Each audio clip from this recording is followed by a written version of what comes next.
আজকে যে বিষয়টি নিয়ে কথা বলবো সেটা হচ্ছে গলব্লাডার অপারেশনের পরে পিত্তনালীর ইনজুরি বা আঘাত। অনেক সময় দেখা যায় যে নর্মাল অ্যানাটমি আমরা যেটা বলি, স্বাভাবিক গঠন, পিত্তনালীর স্বাভাবিক গঠনের থেকে কিছু মানুষের পিত্তনালী একটু অন্যরকম থাকে, তো সে কারণে অপারেশন করতে গিয়ে ইনজুরি হতে পারে, অথবা যে রোগের কারণে অপারেশন করা হচ্ছে, পিত্তনালীর অপারেশন করা হচ্ছে, যেমন কোলিসিস্টাইটিস বা থলির সংক্রমণ, সেই রোগের জন্য এমন একটা পরিবেশ ওখানে তৈরি হয় যেখান থেকে ইনজুরি হতে পারে। দেখা যায় যে পেট কেটে অপারেশন করলে, মানে ওপেন গলব্লাডার সার্জারি করলে, সেই পিত্তনালীর ঝুঁকির পরিমাণ হচ্ছে শতকরা 1 জন, আর ল্যাপারোস্কোপিক বা মাইক্রো সার্জারি করলে সেই ঝুঁকির পরিমাণ শতকরা 1.5 জন। তো সুতরাং ল্যাপারোস্কোপিক সার্জারিতে পিত্তনালীর ইনজুরির ঝুঁকি সামান্য হলেও বেশি, কিন্তু যেহেতু আরো অনেক অ্যাডভান্টেজ আছে মাইক্রো সার্জারি করার, তো সে কারণে এখন মাইক্রো সার্জারি হচ্ছে গলব্লাডার অপারেশনের প্রথম চিকিৎসা। তো যাই হোক, কারণ যেটাই হোক, সমস্যা কি হতে পারে?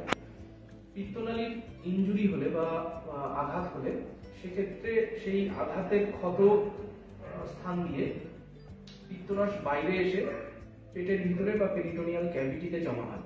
আমার এই ভিডিওর সাথে যে স্কিম্যাটিক ডায়াগ্রাম বা ছবিটি আমি দিয়েছি তাতে এই জিনিসটি আরো ভালোভাবে স্পষ্ট হবে। তো পেটের ভিতরে পিত্তরস জমা হওয়ার ফলে রোগীর জ্বর, পেটে ব্যথা, বমি, পিত্তনালীর ইনফেকশন বা কোলাঞ্জাইটিস এই ধরনের সংক্রমণ হতে পারে।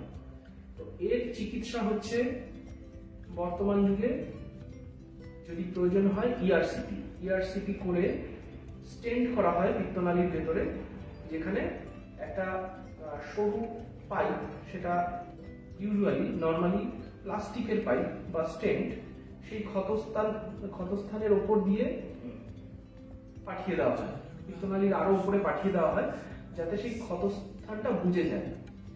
এবং এর সুবিধে হচ্ছে ইআরসিপি কোনো সার্জারি নয়, একটা এন্ডোস্কোপিক থেরাপি, যার ফলে বড় অপারেশন অ্যাভয়েড করা যায়। পিত্তনালীর অপারেশন করতে গেলে সেটি জেনারেলি মেজর অপারেশন, তো এখন সেই মেজর অপারেশন না করে ইআরসিপি করে পিত্তনালীর ক্ষত বন্ধ করাই হচ্ছে প্রাথমিক চিকিৎসা। যদি গলব্লাডার বা পিত্তথলির অপারেশনের পরে এরকম জন্ডিস, পেটে ব্যথা, জ্বর, পেট ফুলে যাচ্ছে, বা গলব্লাডার অপারেশন করার পরে পেটের বাইরে দিয়ে যে পাইপ দেওয়া হয়েছে সেই পাইপের মধ্যে অনেক দিন ধরে পিত্তরস আসছে, সেক্ষেত্রে হতে পারে যে পিত্তথলির অপারেশনের সময় পিত্তনালীর ইনজুরি হয়েছে বা আঘাত হয়েছে। সেক্ষেত্রে আপনি বা আপনারা কোয়ালিফাইড গ্যাস্ট্রোএন্টারোলজিস্টের কাছে যান, কোনো অপারেশনের প্রয়োজন ছাড়াই এর চিকিৎসা সম্ভব। সাথে যে আরেকটি ভিডিও আপনারা দেখবেন, তাতে এমনই একজন রোগীর চিকিৎসা করা হয়েছে যার পিত্তথলির বা গলব্লাডার অপারেশনের সময় পিত্তনালীর ইনজুরি ছিল, এবং তার ইআরসিপি করার ফলে সেই পিত্তনালীর ক্ষত সম্পূর্ণরূপে সেরে গেছে এবং রোগী সুস্থ আছে। পেশেন্টের সমস্যাটা কি হয়েছে?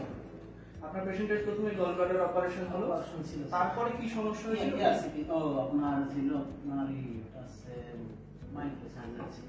হ্যাঁ, সিমিও করেছিলাম। তো তারপরে আপনার ওই পিত্তরসটা পিত্তরসটা অপারেশনের জায়গা দিয়ে পেটে এসে জমছিল, খুব ব্যথা হয়েছিল। আচ্ছা, তারপরে আবার ওনারা একটা অপারেশন করে দিল, তারপর থেকে ব্যথাটা কমে গেল, কিন্তু ওনারা বললো ইআরসিপি করতে হবে। মানে পিত্তরসটা বাইরে জমছিল, তার সাথে পিত্তনালীতে একটা পাথরও ছিল, দুটো সমস্যা একসাথে ছিল বলেছি, তার জন্য আপনার পেশেন্টের ইআরসিপি করার দরকার ছিল। আচ্ছা, এবার ইআরসিপির অভিজ্ঞতাটা বলুন যে ইআরসিপি কতটা সাকসেসফুল হলো এবং তারপরে পেশেন্ট কেমন আছে? না স্যার, ইআরসিপি খুব ভালো, সুস্থ আছে, এখন খাওয়া দাওয়া করছে পেশেন্ট। ইআরসিপি কখন হলো, কবে হলো, কে করলেন একটু বলুন আপনি। ইআরসিপি হয়েছে ধরেন আজ থেকে 22 দিন আগে। 22 দিন আগে হয়েছে, তারপর থেকে সুস্থ। একটু বমি টুকটাক হয়েছিল, আপনি বলেছিলেন যে কি বমি হতে পারে। আমার প্লাস একটু জ্বর আসতে পারে। জ্বর আর আসে নাই, তবে হালকা বমি হয়েছে দুই একদিন। এখন আর বমি হয় না বিশেষ করে। খুব ভালো, আমরা খুব সন্তুষ্ট। ঠিক আছে। হ্যাঁ।